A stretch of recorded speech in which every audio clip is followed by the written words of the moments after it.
We are so honored to have Muriel Winbank Hurl from England, who married Don Hurl, and Madge Darling McFadden from Scotland, who's married to Bill McFadden here. This is just the most amazing opportunity to get to speak to war brides. I can hardly wait for the evening to begin. Also, the Lakefield Historical Society is very interested in learning as much as we can about all of the war brides who settled in the Lakefield area. So we have started to list those that we've learned about, but would appreciate your help in collecting the names of any war brides from the Lakefield area that you know. So there'll be a sheet at the back of the room that you could add any information that you might have at the end of the evening about war brides. That would be great. But let's just sit back and have a jolly good time. This is just going to be amazing. So I'll turn this over to Patricia Heffernan Frost extraordinaire.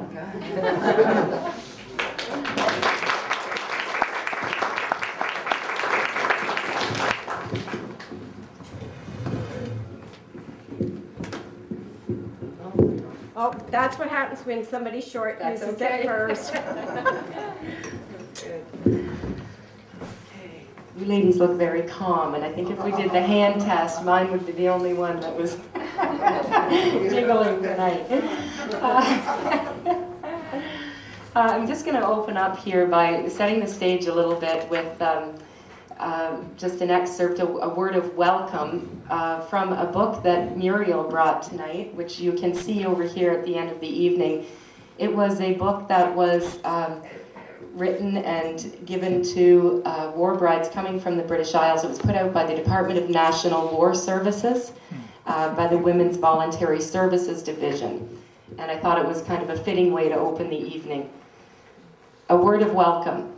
The women of Canada have always been keenly interested in the activities of the women of the British Isles. Now that thousands of you, as wives of our sons and brothers, are coming from the old land to make your home in Canada, we are anxious to extend a welcome that will express itself in many tangible forms. From the time you land on Canadian soil until you are settled in your new home, Canadian women will be ready to help you. You will find that every community has its volunteer committee to welcome you. And when you are settled, organizations, clubs, church groups, etc. will in turn anticipate receiving help from you, realizing that you have had experiences which will enrich whatever group you join. A practical form of welcome to the Canadian way of life is this little book, which has been prepared in collaboration with the consumer sections of the Wartime Information Board and the Department of Agriculture. It is hoped you will find it a real help. Signed, Women's Voluntary Services Division, Department of National War Services. And it's over here. You might be interested in having a look. It has recipes and suggestions for different things they might start thinking about cooking when they get here. So I think we'll start with you, Muriel. And if you wouldn't mind just trying to lean in a little bit to your mic so we can be sure that everybody can catch what you're saying, that would be great. Thank you. Okay, correct me if I'm wrong in any of this information, but I'll just open it up here by saying you were born in 1920 and you come from Lyndhurst, Hampshire in England. Would you tell us a little bit about the Winbank family and about Lyndhurst when you were growing up? What kind of... Okay. How about just about the size of the town? I think you said it's comparable to Lakefield? About the same size as Lakefield. Yeah, and what kinds of things did you occupy yourselves with as children? Maybe a little bit about your siblings? Or a lot of Yeah. skipping. Yeah, that kind of thing, yeah. Well, we didn't get out very far from the house when we were young. Right. We didn't get around the village much until we were going to school. Yeah. And started school when I was 5. Right. And I finished school when I was 14. Mm-hmm. For 2 years in the grade 7 because it was as far as our school went. Okay. Can you hear me? Yeah. No? Okay. Can we move the mic closer? Yeah. There. Thank you. Yeah. Okay, that's great. And anything else in particular about your village that would It set was it about apart? the same size as Lakefield, Mm-hmm. and there were 2 schools and 2 churches in the village. Okay, that's great. I can't think of anything. That's fine, thank Right you. now, I can't think of Yeah, anything we'll more. come back to it. How many pubs, Mum? Hmm? How many pubs? 7.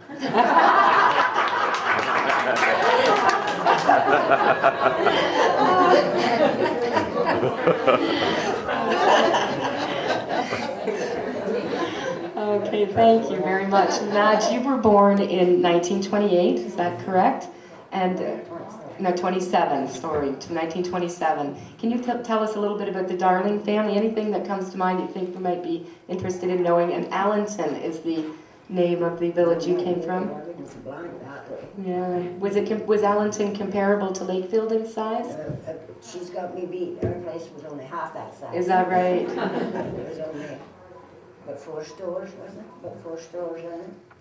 1 school, 1 church, 1 pub.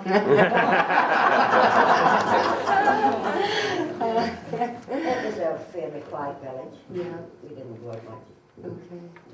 All right. Muriel, you would have been about 17 when the war began. Would that be about right? 19. 19, okay. So tell us about your memories of that time. Rationing, were there the bombings in London, anything like that? Well, we weren't near London, we were near Southampton, and they were bombed an awful lot. Yeah. Most of the town was bombed, and of course there was big docks there. Can you hear me? Yep. And I think you said Southampton was about eight 8 miles yeah, from where you lived. 8 miles. Yeah. You said, I think I recall you mentioning that there were bombs dropped, and was it in your area, There were in your 7 hometown? bombs dropped right through our village, and not one of them exploded, or the whole village would have gone. Yeah. What about rationing? What are your recollections about that? I can't remember amounts, but I know we weren't allowed very much of anything. Mhm. We used margarine, and we got a small amount of margarine, a small amount of butter. My mother used to mix them all together, so we got the same thing. Right. And you mentioned clothing as well. Yeah, we Yeah. had clothing rations, and I can't remember again how much we could get, but we had to buy shoes and all our clothes, everything on that ration, and materials. Right. It's amazing. Madge, what about you? Do you remember any similar experiences? It Or? was much the same as what Muriel saying. It was, Mhm. I don't know, a blanket. I don't Okay. Rationing of, Well, ration, as I say. But yeah. it was 4 ounces of margarine and 2 ounces of butter. Oh, was it? And I remember one time I went down to England with Bill, and I got my rations, and they fitted into a cigar box. Oh, They fitted into a cigar box. I didn't know it. my gosh. And the coupons, if you got a dress, you couldn't get anything else. No, Yeah. that's right. Yeah. Oh, wow. I bought a blanket and made a coat out of it, because I don't think blankets were on ration, were they? No, I made a house coat, an army blanket. Yeah. I made a coat out of a pretty green blanket. And when bananas came into the village, there were so few of them came in that we were allowed half a banana each. And I Because was the so family happy used to get one. together. You remember that? No, I don't remember getting one. You must have got them in England.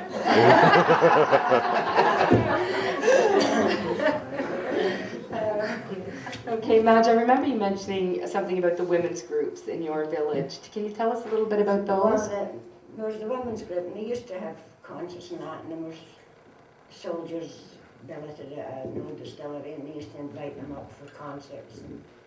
And that's how I ended up taking Bill home with me to a concert. Oh, great, that's And wonderful. I belonged to one of the concert parties. I used to sing, if you believe me. Yes, I heard that. I heard that you have a beautiful singing voice. Yes, that's great. And Muriel, we understand that you worked with wood on the ships. Well, worked in the factory, and it was not far from your home, was it? About 13 miles. About 13 miles. Can you tell us a little bit about that work? Well, we went into training at Marchwood Park. It was a big mansion made over, and we had to stay there for 2 months. We could go home on the weekends, but we had to stay there at nights, and it was a beautiful place. And they had an electrician's part, and metal workers part, and the woodworkers. That's where I was. I remember your granddaughter Janine calling you Rosie the Riveter, and to describe your work, although he said it was wood, and she claims that all the tools found in your home were yours and not actually your husband's all through the years.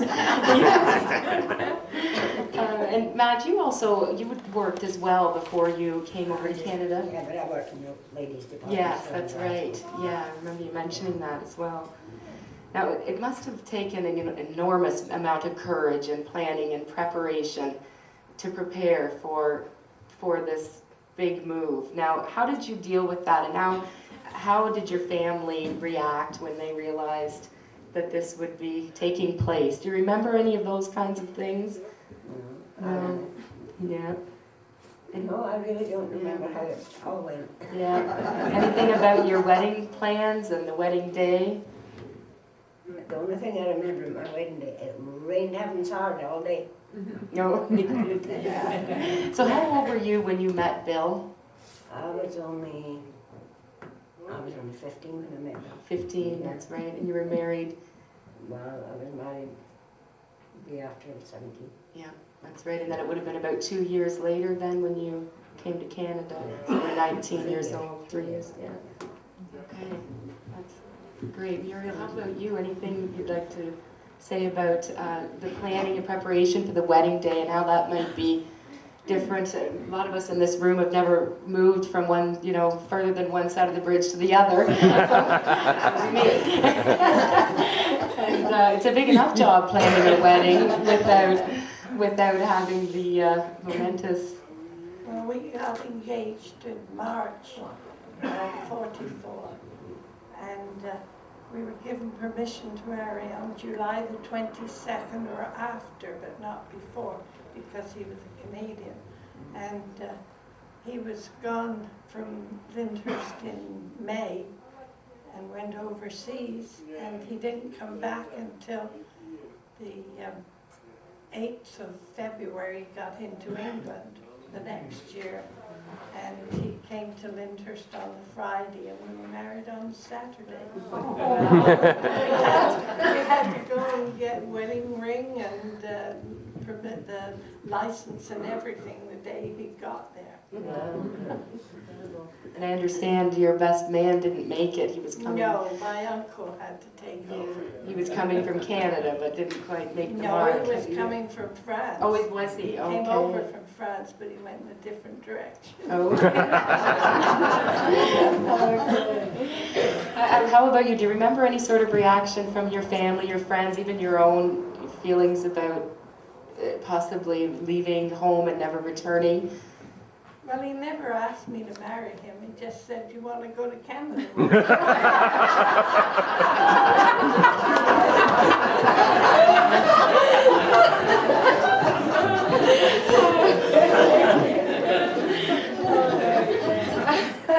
What about some of the more practical arrangements? Can either of you shed some light on that? It probably would have been, a lot of dealings would there have been with the government, the British government in Scotland and the Canadian government for funding, paperwork, that kind of thing. Was it a bit of a trial, or was it made very easy for You you? don't have to go and have physicals before we Yeah, get had to married. have blood Right. test. Yeah. Yeah. Okay. And outside of that, there was no problem. Yeah. Okay. Because both of Aside you. from that problem. Yeah, right. And you were making the trip alone. When you did make the trip, your husbands were here already. Yeah. And so was there a lot of letter writing going on back and forth to arrange, or? Oh, yeah. Yeah.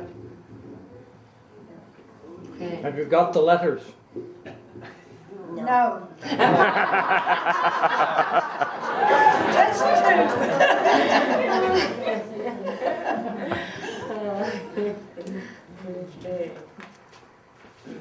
What about the actual day, Madge, that you left? What are your memories of that day, and who saw you off? And All the neighbours and my family all came on the train with me. There was a lot of bawling and yeah. What was the first leg of your journey like? You would have gone to a train station in your well, we own went from Glasgow to Liverpool. Glasgow to Liverpool. And we were put in a bombed out school, that part of it, and we were kept there overnight. And then we went to the boat the next day, and then the next day we sailed. Okay. So about 3 days then leading up to the actual sailing. And then I think it took What ship did you come over on? Who was asking me that? Oh, Letitia. Oh, the Letitia. It took 9 days. Any encounters along the way, or interesting people that you met on the ship, or anything you'd like to share? We were brought over like troops, really. We were all layers. Yeah. And we had sing songs, and we went to movies, but the lights had to go out at a certain time at night. Like there wasn't a vacation or anything. We were just Making told the what to trek, do. right? Yeah. And then we landed in Halifax, and they looked after us there, and then we went to Montreal, and then we went from there to Belleville, and then from Belleville up to Peterborough. Right. So, how long was the actual? Were you on the ship for? How long were you? I was on the ship for Yeah. 9 days, 9 days. and 2 days for Halifax to Peterborough. Yeah. Did you fare well? Did it bother you to be in the ship for that long? Were you sick at all? No, I wasn't sick coming over. No. Good. That's good. Lucky. It was when I got back, but it wasn't when I came home. What about you, Muriel? Do you remember that day clearly that you left home and? Well, I lived 8 miles one side of Southampton, and I had to go up to London and spend 2 nights, and then come back to Southampton to get onto the Ile-de-France. And there were supposed to be 7,000 troops on her, and 700 brides. And my friend, her husband was going to be on the same boat. And when I went up the gangplank into the boat, we had to go up one at a time. We had to sign in at the bottom and go up. And we went into midships. And when I walked up there, my friend's husband yelled out, "Hey, Bunny," from the top deck. Oh no!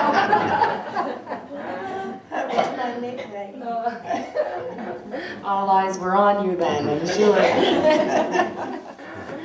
Oh, that's great. Now, what about, so that's kind of the first leg then. What about any encounters along the way? And I know that Mike Dean is here tonight, so he might like to Well, join that in on was this. when I came back the other time I met Mike. Oh, right, that's Yeah. right. I'd forgotten that. That was a different one. We'll get to that a little bit later.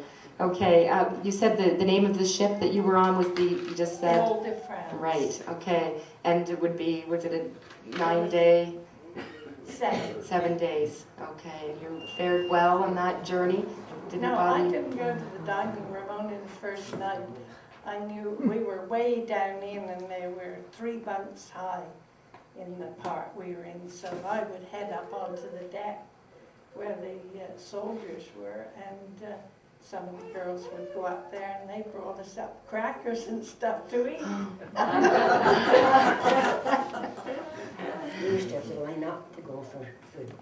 Oh, did you? Yeah, and you was lined up there, and some of them would be coming up the steps, throwing theirs up. They were all seasick. Oh no, what an experience. So, Madge, what was your first impression of Canada? That's a big question, I know. Yeah, I don't know how to answer it. What about the And then- landscape? It was beautiful in Yeah. the morning. We come in, it was a lovely morning. And I can always remember the soil was red. Oh, yeah. I couldn't get over that. The soil in Halifax was all red. It was a lovely, calm morning.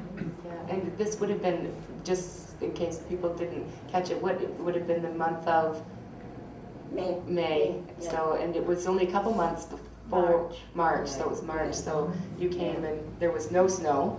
No. Muriel, you would have had a slightly different impression when you arrived. Well, it was snowing when we came into Halifax. Yeah. And all the way along on the train, we saw nothing but snow, and it looked like Christmas trees, miles and miles of it. And every time we went through a little hamlet, I heard bells ringing, and I asked the fellow who was getting off the train and getting anything we wanted at stops. I said, do they have church on Saturday here? And he said, no, not that I know of. I said, well, there's a bell ringing every time we go through a little hamlet. And he said, oh, that's a bell on the train. Bells on the train. Immediate differences. Okay. That's great. Okay, so we've gotten to Halifax. So from there, Madge, can you give us any more detail, anything that comes to mind about the journey from there? No, they just put us on a train for Montreal. And we sat up all night, looked out the window like you did. I didn't sit up all night. Oh, we did. We sat, I was in the top bunk, she was in the bottom, so I came down at the bottom, and we just sat and looked out the window all night long. And then they took us to Montreal and put us on a train for Belleville. And then we got to Belleville, they took us in and they gave us, I guess it'd be breakfast we would get. And then they put us on a train for Peterborough. And then the minister came up and he said, is there somebody meeting you? And I said, yeah. And my husband's meeting me, and he said, no. He says, he asked me my name, and he says, oh, you're okay, they're going to meet you. But when I got to Peterborough, there's nobody to meet me. They thought I was coming on a Friday, and I came in on a Thursday. Oh, that had to be a bit frightening. How did you It handle was. I that? wanted to go back home.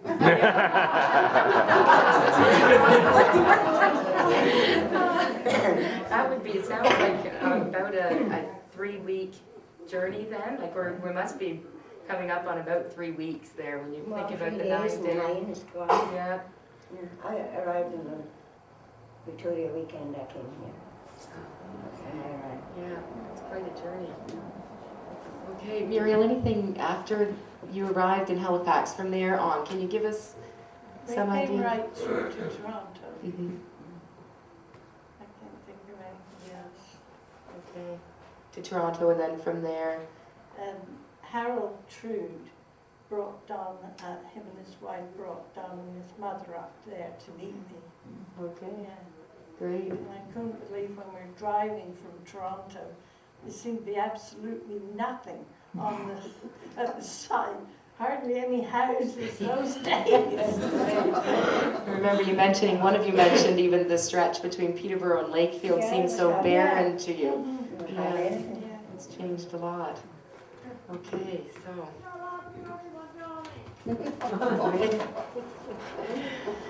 Okay, so when you arrived in Lakefield, who was here then? Did you just go to your husband's homes, parents' homes? I understand you both went to live with your husband's parents in their home, and so was there somebody waiting for you in the village, or did you just make a quiet entrance and into your... Yeah. Yeah. It's just, Yeah. What about some of the day-to-day differences you noticed between even the things that were in your homes at home and were not here, or vice versa? Things like running water, perhaps? Was there? Yeah. Yeah. And they had outside First- toilets here too.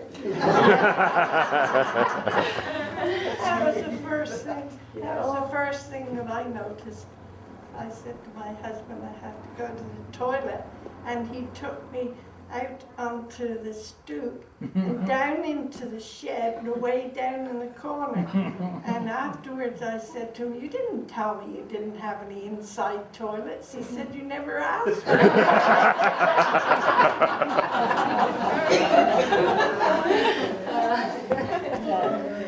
That was the big thing. That was a big thing, yeah.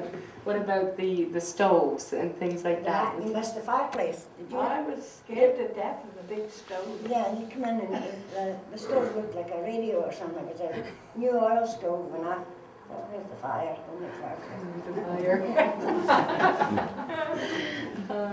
Any other things around the house or in the village that immediately struck you as being different and something that would have to... I didn't like the lakes. I missed the sea. Oh, right. Uh, Yeah. That didn't affect me, I wasn't near anymore. Mhm. Yeah, they'd look pretty small, Muriel, wouldn't they? Well, they seem to be so still, they look deadly to me. Okay, so Madge, you moved in with the McFaddens, and did you move in with just the parents, or was there a large family? Well, no, Teresa and her husband were there. Right. That sister. And Mother and I, and Mom and Dad. Right. I was there for 2 years. 2 years, and then you moved And to. built that house, and I'm still in it. Yep, right up on Yeah. Hooray. the St. Paul's School there. Yeah. Yeah. Okay, and in those days, you would be probably spending a lot of time with your new mother-in-law, because in those days mostly women were at home, and Oh, yeah. yeah, so that would be quite an adjustment. But you were quite young at that time as well, so that. Child bred. Yeah, that's right. Yeah, yeah. Did you want to tell us a little bit about what Bill's father did for a living? Any of that about the McFaddens that you'd He like was a to? lot master. Yeah. He was a lot master. Hmm. I think he was there for over 34 or 35 years, I think. Yeah, a long time. He was Rena- wounded in the First World War. He Right, walked with quite a bad limp, right. I guess. My dad will remember. Yep, I think you would. And Rena has done, your sister Rena is here tonight, and she's done a lot of research on the, Oh, yeah. she's McFaddens. right, yeah, so anything you'd like to add here, Rena, we'd be, We haven't looked more up with the ones we know they're related, mhm, but we just kind of find where Bill's grandfather went to. right. Left here.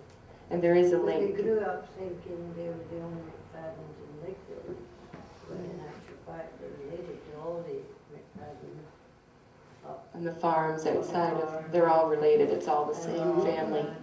Right. Yeah. Okay, that's great. And they came here in 1817. The McFaddens came in 1817. Hmm. Right. And 3 brothers come over from Ireland to fight in the 1812 war. They went back and came back with their families. Okay. Right. Did you want to just, I can't get this to you, okay? It's very interesting. We'll have you back for another night on the McFaddens.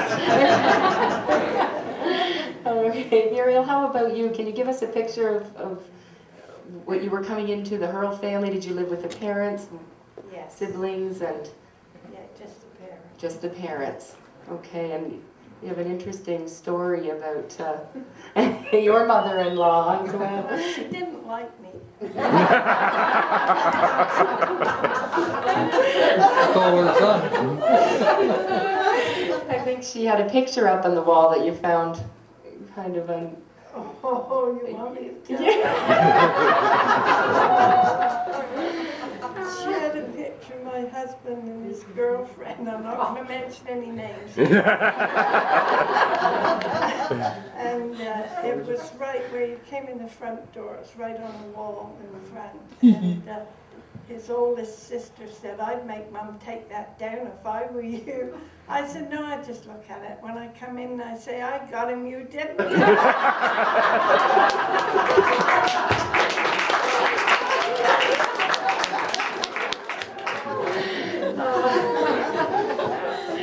Okay, and assuming again that you were probably spending a lot of time with your new mother-in-law and all those things, I guess you managed well. She went out to work. Yeah, oh, did she? Oh, great, okay. All right.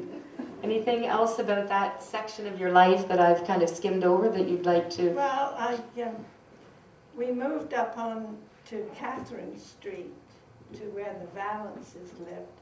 We had a little bed sitting room up there. And then when I was expecting John, the night I had to go to hospital, Ralph Hendren drove us in the taxi.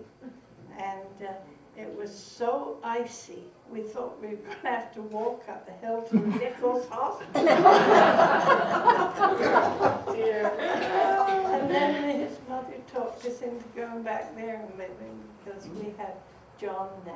Right. And we went back there and stayed for ages. That's right. The little house across the The one just Yeah. up by the canal. Yeah. Yeah, it's Hogarth's Yes, lived there for yes. many years, recently anyway. A lot of people know that Then place. we moved over to McDermott's, the elderly Mr. and Mrs. McDermott. And that was right across from Lakeland in that big house that is a real estate now. We had an apartment upstairs there. And at Christmas, I got a picture in the mail from my brother, his wife, and it was a picture of my little niece in the sand playing. And I said to my husband, that's where John should be. And he said, well, you're going home, you're homesick. And I was 4.5 months pregnant when I went back to England and had Muriel. That way.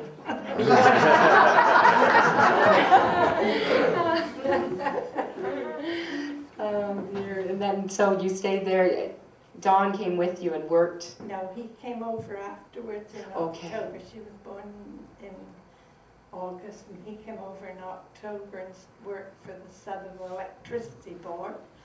And then he came back because his dad was very ill in March.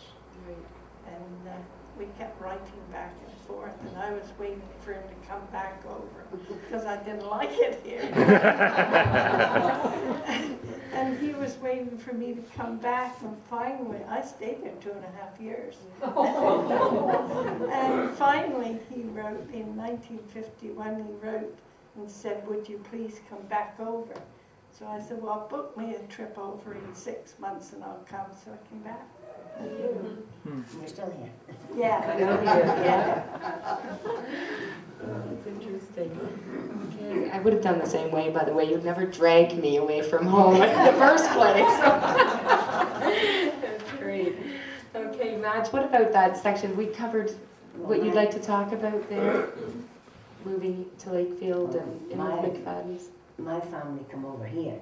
Yes. Like I didn't go back there, my family come over here. Right. My mother and my brother came first.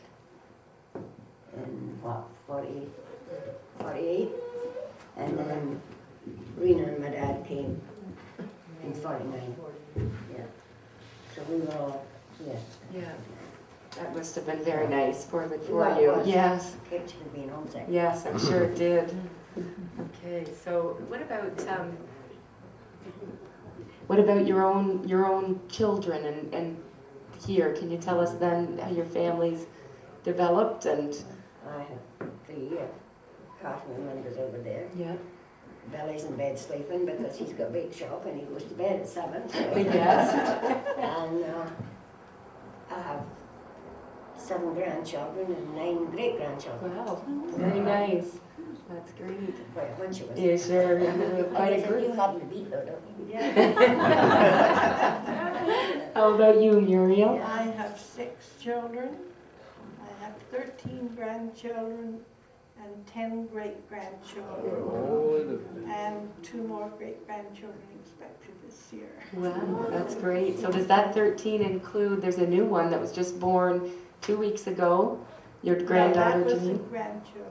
Great-grandchildren, yes, right, yes. 10, yeah. 10, yes, that's right. So that the new Janine, baby, yeah. William Roy, born just 2 weeks ago now. Yeah. So congratulations on a new one. Okay, so what about your husband's work? Can you tell us a little bit about that, Madge? And Bill worked at the GE until he retired. At the GE until he retired. Yeah. Yeah. Okay, and Muriel? The wire department. Wire department, you Yeah. said. Don worked at CG. Yeah. He was working for Warren Payne when I came out first, the grocers. Okay. And he got in the CG. And he worked as a crane hitcher. Crane hitcher. You asked about the parents. Don's dad worked at the Grove as a night watchman Oh, is that for right? years. Yeah. Oh, interesting. Okay. All right. So you made that trip home. And can we go back to that for a minute, Muriel? Because we'll get back to Mike Dean. I think there's a connection there. If you want to, maybe Mike would like to come up and stand up and share that story from his perspective. I think you. Where is he? He's Here.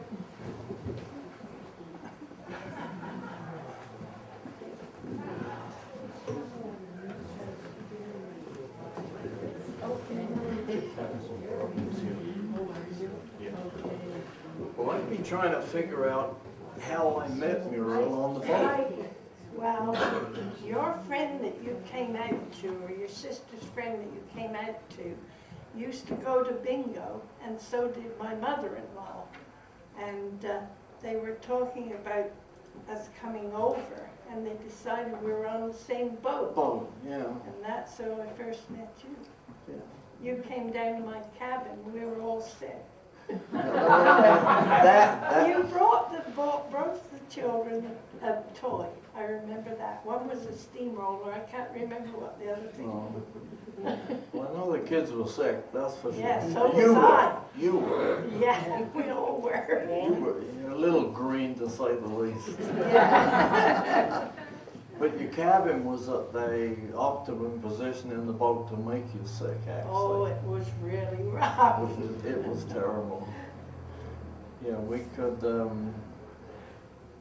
you could sit on the rear deck of the boat, and it was rough enough that the propellers would come right out of the water and thump, and the horizon would disappear. It seemed to be an endless length of time. I don't think I ever went out of the cabin. And the other interesting thing is when we came up from Port Hope, and that was the 19th of October? Yeah. That's correct. The shoulders were completely white and covered with snow. So if you were worried about the past winter as being bad, the 50s, there was a lot of snow, believe me, and it never left that winter.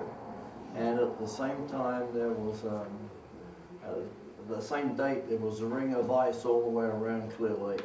So it was starting to freeze up on the 19th of October. And you had asked me on the train up, you came along and asked me when we got snow over here. Yeah. And I said, well, usually in November. And when you saw the snow, you said you thought you told me November. Well, It was deep snow too. oh yeah, there was lots of snow at that time. And I know I boarded on Chippewa Avenue, and the snowbanks were, you could not see the cars parked on the street. Which year was that? What year? 51. 51. 51, October 51, yeah, that's when we were. But you know,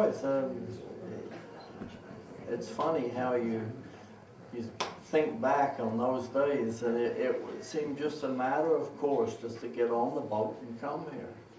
Well, you were told that I was going to be on that boat, but I wasn't told. You arrived at my cabin door by surprise to me. Well, that, what was her name? Did you recall the name? Woods, something. Woods. Peggy Woods. Yeah. Peggy and Colin Woods. Yeah, they lived up on William Street, didn't they? Yes, that's correct. I remember you saying you didn't know how you were going to get to Lakefield. And I said, well, Don was going to rent a taxi to bring us. Yeah, so we all got on and Yeah. came on. That was an unusual way to meet somebody that's Yeah. come to a new country. That's That's right, thank you, Mike. That's great. Is there anything else that you would like to add to anything that we've talked about tonight? We might just give everybody a few minutes to ask you a few questions if they like to, in case we've left any gaps in the story. But anything you'd like to offer first? That's okay, yeah. I never worked after I got out here. Oh, Did you? I worked, no, but I did work at the Bell for Oh, 3 did years, you? in the 50s.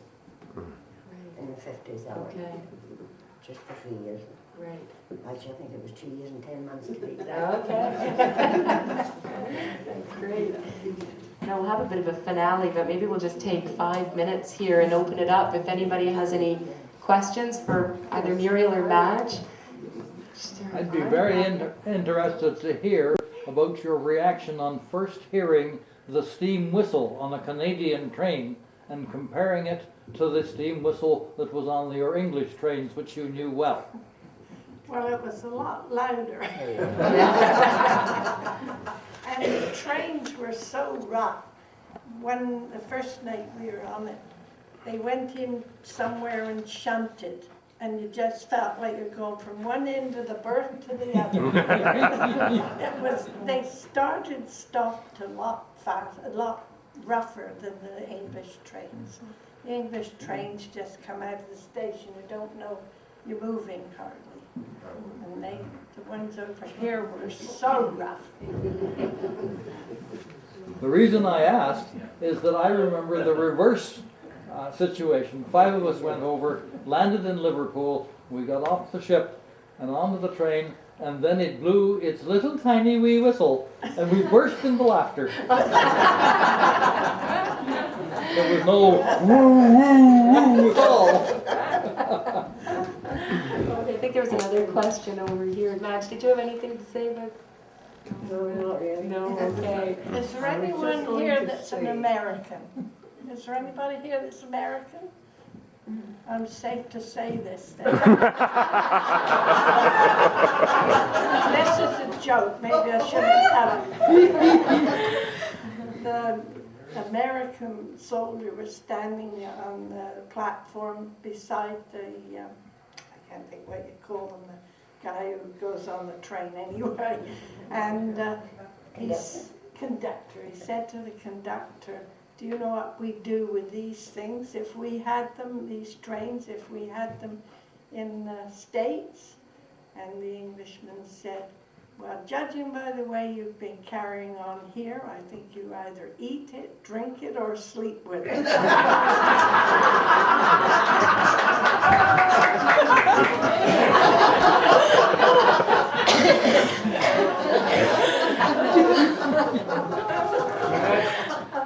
Madge, Yeah? how badly was your sister, you upset when you found out, Joel had never said a word, I know, that you were moving in beside the Montgomerys with you? I didn't know. Okay, we have a question right here. I just wanted to say that I come over in the Letitia, the SS Letitia, and Did you? 1946 in May. I left, my daughter was a year old, and the 4th of May, and we got notice then, and we left 1 week later. So that would be about the 12th of May probably, when I left. We must have been in the same boat as It must me. have been. Oh, that's Isn't that amazing? Yeah. Did you go to Liverpool? Pardon? Did you leave from Liverpool? Oh, yeah. Yeah, we must have been in the same boat then. Yeah. We arrived in Halifax on 21st of Yeah, well, May. your memory's better than mine there. Would you mind giving us your name just so everybody can, we might just record this for our, Susan Lash, but I come from Fowler's Corner. yeah, that's okay. We like Fowler's Corners. That's great, Must have been thank the same you. boat. Isn't that incredible? Paddle jumper, we called it. It was a little wee tiny boat. Well, it wasn't very big. No, it wasn't big. Do you know her, Muriel? Are you by any chance Pete's mom? Yeah. Yeah, this is his wife. Yes, I know. All right, do we have any other questions at all or comments? I'd like to know when Muriel and Madge ran into each other in Lakefield. Oh, yes, your first meeting in Lakefield. Well, Muriel came up to McFadden's to meet me when she heard I was there. You don't seem to remember it. Oh, I can. Yeah, well, you don't. And you, You walked up that road up, you know, Yeah. at the back of the house Yeah. up to there. And you come up to meet me and it was a nice, in the morning, it was nice and straight. I've forgotten that. Yeah. But I know, one thing I forgot to say, they had when May Holmes came out, Doug Holmes' wife, did anybody know her? Yeah. When she came out, they had a big village shower for us. We had never had showers in England. And they had it in the town hall. They told us we were going to a dance. And we arrived there, they had every kind of gift you could think of, end tables, pots and pans and cookie sheets, everything you could think of. That's amazing. You Yeah. said you still have a couple, at least a couple of the I items. still have the potato pots about that. With a handle over the top and a lid on. Oh, that's And great. this didn't like me, I wasn't invited. No. The hype had worn off by the time we got here. Yes, that's it. Any other questions? Yes, I have one for Madge. Did you ever meet Tucky, Bernard McFadden, or? No, I never met him. He came over and he wrote and said he was coming to visit me when he got his leave. But he didn't get a leave, No. they sent him right to France. I And he remember. was killed the Yeah. night he went there. I talked to him at the Lakefield post office, his brother, my brother, and Yeah. they were very good friends. I was Yeah. quite young, but we had a chat, and I know he was killed within 3 weeks. Yeah. Yeah, he was killed the day after he went to the front, I think. Yeah. Yes. What did your parents say when you told them you were going to marry a wild colonial boy? Well, I guess they would try to talk you out of it, but couldn't. Mine didn't try to talk me out of it. They really liked Don. Well, mine did because I was so young, so they Right. did try. Yes. Yeah. Yes. I I was was old. lasting. I was old enough to know my own mind.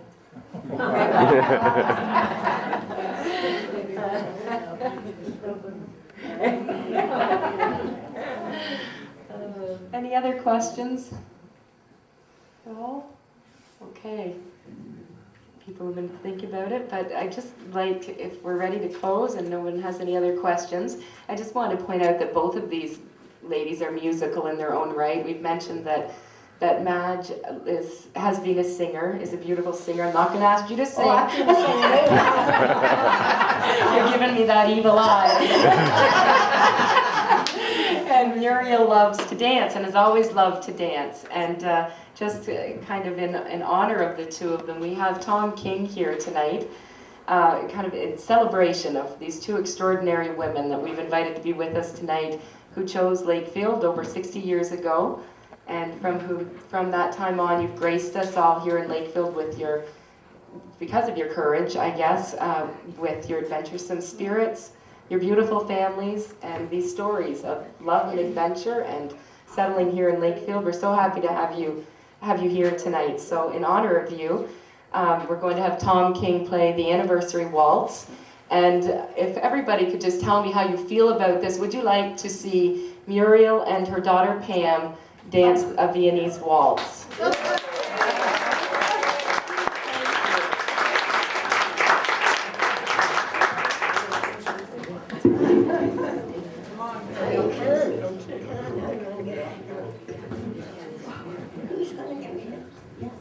I'd like to tell everybody about Muriel and Dawn and Gail and my connection.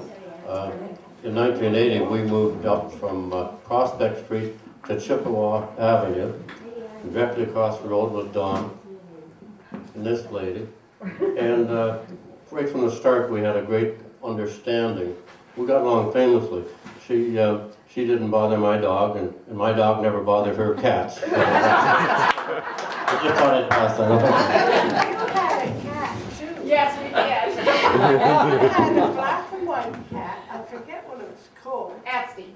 Yeah, we had one called Misty. Yeah. And I went out one night and I called Misty, Misty. And this black and white cat came in and I shut the door and I looked down and thought, that's not Misty.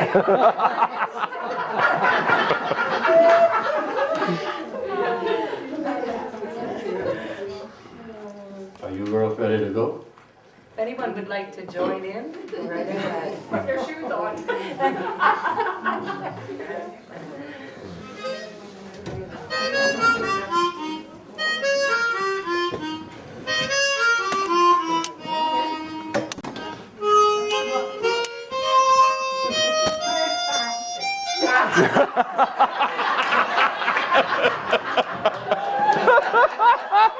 We've gotten along up until now.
Madge and Muriel, we knew this would be a very special night, and you certainly proved it to be.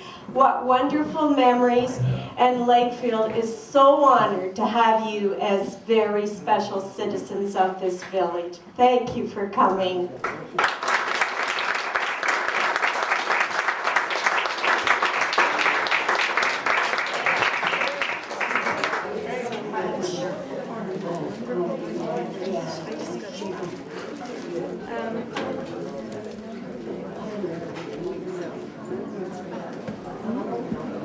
I thought as a follow-up to the fact that they were war brides from over the pond, I would just mention that I am the daughter of a war bride and a flying officer of the RCAF.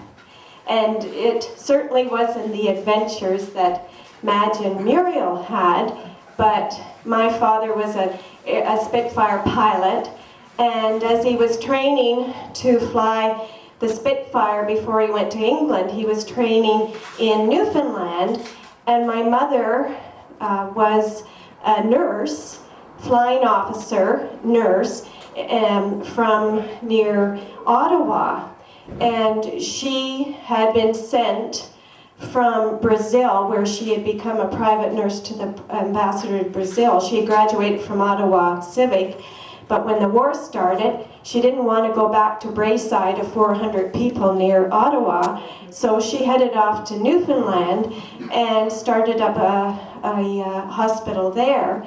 And that's when Flying Officer Robert Bobby McFadden from Lakefield landed in, and certainly created a stir. And he became engaged to my mother, and then he went over to England and flew Spitfires and had dogfights and was shot down just 3 months before the war ended, and was in a prisoner of war camp in just north of Berlin. In between, it was a prisoner of war camp that they did the movie The Great Escape. And also, I have a book here called The Cradle Crew, which I found at the War Museum, and when I opened the book, the front, in the middle of the book is a sketch of the prisoner of war camp and this particular hut. And when you look at the hut, it has the names of all the beds of the people in that hut. And there's Bobby McFadden's name, because he was in that particular hut. But if you knew Bobby McFadden, sometimes he loved to tell stories. So that when he was released from the prisoner of war camp in May, and he arrived back in Montreal on June the 12th and married my mother. My mother had never heard of Lakefield, but when she arrived, from having always lived in the north, near Ottawa, she expected to find out that the McFaddens were millionaires. I wonder where she got those stories from.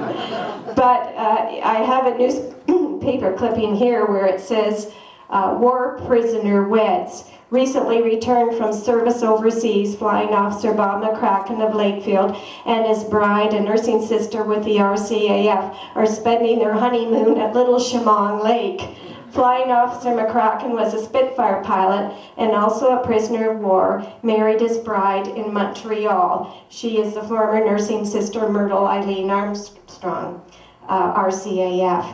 and Flying Officer McCracken's parents lived in Lakefield. So when they arrived, my mother, who was a career nurse, never graced a kitchen, so I think she did learn how to boil water, but they lived also with my father's parents. My grandmother was a wonderful cook, but I guess my mother didn't even bother trying to impress her. And they lived actually where the treasure chest is now. So half of it belonged to my parents and half my grandparents. And I do remember when I was born, I was probably one of the, right after, they were married in June of 1945. And I am one of the early baby boomers of May 1946.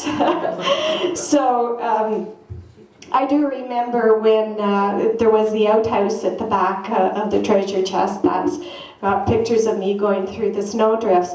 But I just thought I would like to read, just because the celebrations of you people coming over and the war was ended and it was a new life. I had read part of this letter before, but it just gives you the feeling about how you must have felt when your husbands knew the war was over and you were going to start a new life.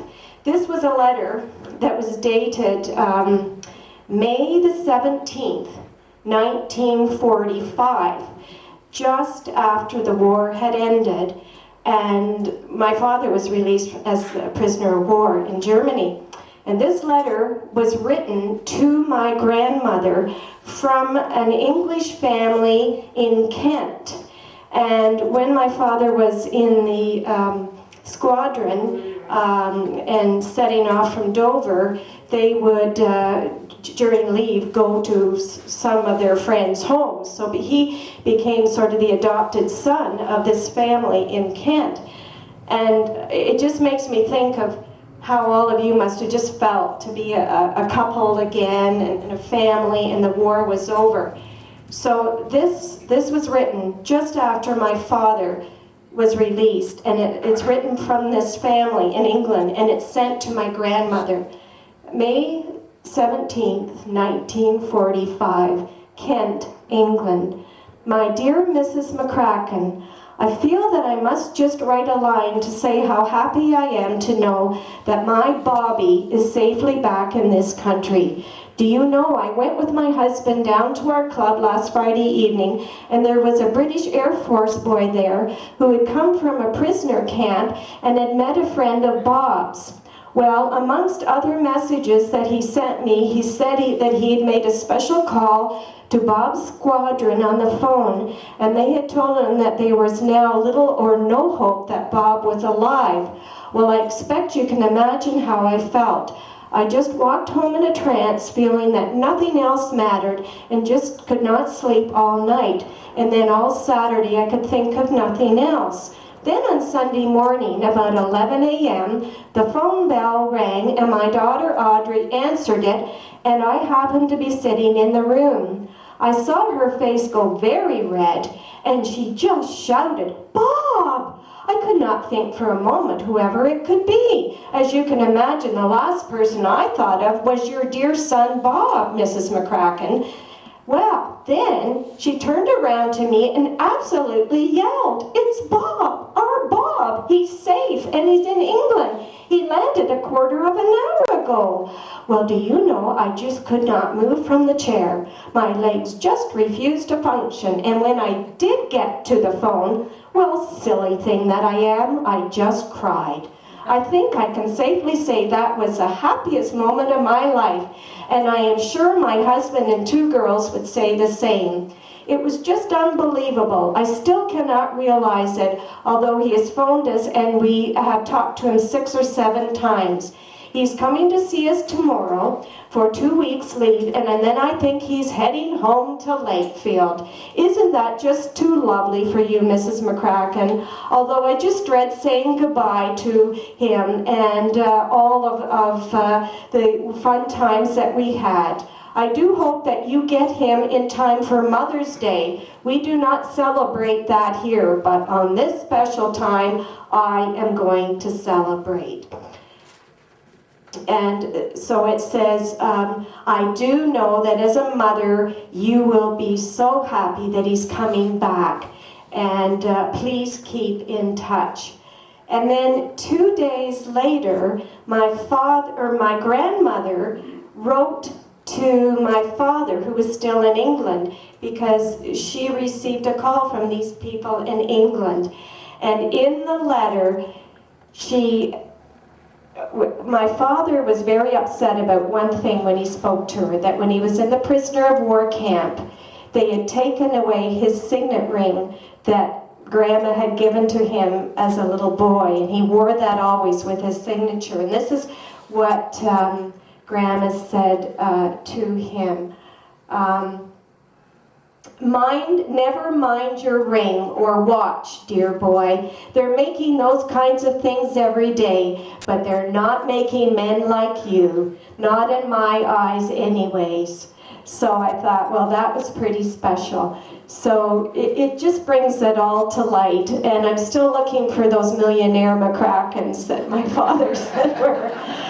But I could just feel the joy that you people must have had as a family and the war over. And I know that there were other women that came to Lakefield new, but just from this area. But what a journey you had. And again, thank you so much. We have refreshments here. We have pictures for you to look at. If you would like to purchase a book as a gift, or if you would like to put your name beside one of the volunteer sections for next year, or think of somebody that would like to join our group.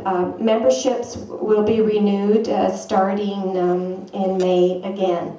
So thank you for coming, and the evening's not over yet.